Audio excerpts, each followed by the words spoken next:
Hello friends, मैं आप सब लोगों का अपने इस एजुकेशनल चैनल पे हार्दिक स्वागत करता हूं। फ्रेंड, जैसा कि आप सबको मालूम है कि आपके इस अपने चैनल पर हम लोग बात कर रहे हैं बीपीएससी प्रीलिम्स सिलेबस के फुल एक्सप्लेनेशन को समझने की कोशिश कर रहे हैं।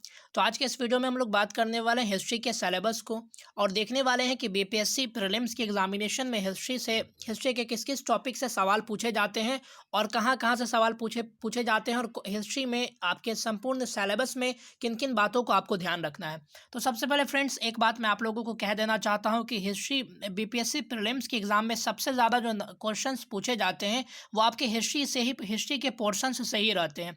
हिस्ट्री से तकरीबन 30 से लेकर के 35-38 तक क्वेश्चंस पूछे जाते हैं, यानी 30 से लेकर के 35 नंबर के क्वेश्चंस तक आपके बीपीएससी में हिस्ट्री से पूछे जाते हैं। तो हिस्ट्री का जो सिलेबस होता है या हिस्ट्री का जो पोर्शन होता है वो आपके लिए काफ़ी ज़्यादा महत्व रखता है।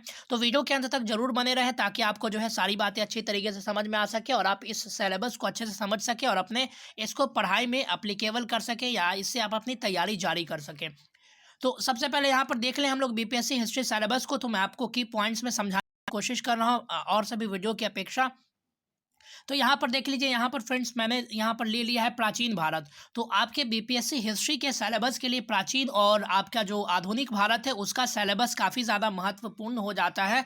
मध्यकालीन भारत से काफ़ी कम सवाल पूछे जाते हैं। तो प्राचीन भारत में भी यहाँ पर मैंने की पॉइंट्स दे दिए हैं जिसको समझने में आपको आसानी हो। तो यहाँ पर सबसे पहले आपके जो सवाल पूछे जाते हैं वो सिंधु घाटी सभ्यता से काफ़ी ज़्यादा सवाल पूछे जाते हैं आपके बीपीएससी हिस्ट्री में, बीपीएससी हिस्ट्री के प्रीलिम्स एग्जामिनेशन में।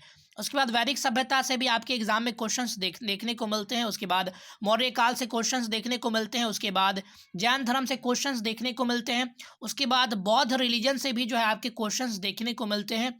उसके बाद अगर हम लोग बात कर ले बौद्ध रिलीजन, कहने का तात्पर्य ये हो जाता है कि इससे संबंधित जितने भी आपके स्रोत हैं, बौद्ध धर्म के जितने भी स्रोत हैं या जितने भी उपदेश हैं, आप कह सकते हैं कि इससे जुड़े हुए जितने भी अभिलेख हैं, इन सब के बारे में आपको जानकारी होनी चाहिए। चाहे वो बौद्ध रिलीजन हो, चाहे वो जैन रिलीजन हो, इसके बारे में आपको जानकारी होनी चाहिए।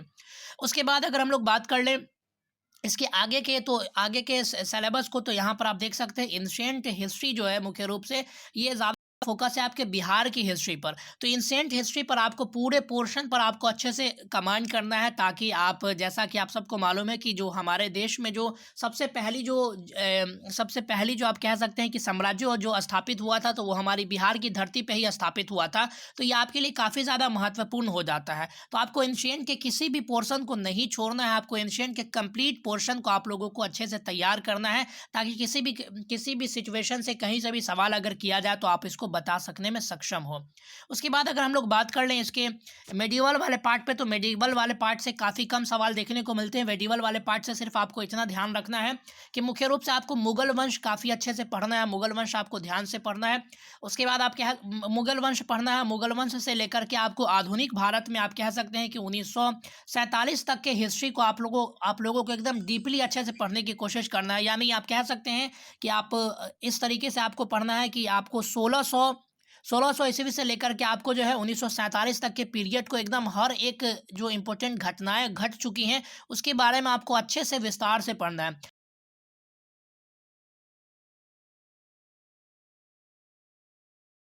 इस सल्तनत को आप पढ़ सकते हैं या इसके अलावा और भी जो देश में दिल्ली सल्तनत के अलावा उसी के समकालीन जितने भी और भी जो सत्ताएं स्थापित हुई हैं तो उसके बारे में भी आप स्टडी कर सकते हैं। लेकिन ज़्यादा आपके लिए जो अप्लीकेबल होगा वो मुगल वंश से लेकर के 1947 के बीच का जो टाइम पीरियड है वहाँ अगर आप लोग पढ़ सकें, अच्छे से इसको स्टडी कर सकें तो आपके लिए वो ज़्यादा यूज़फुल हो सकेगा।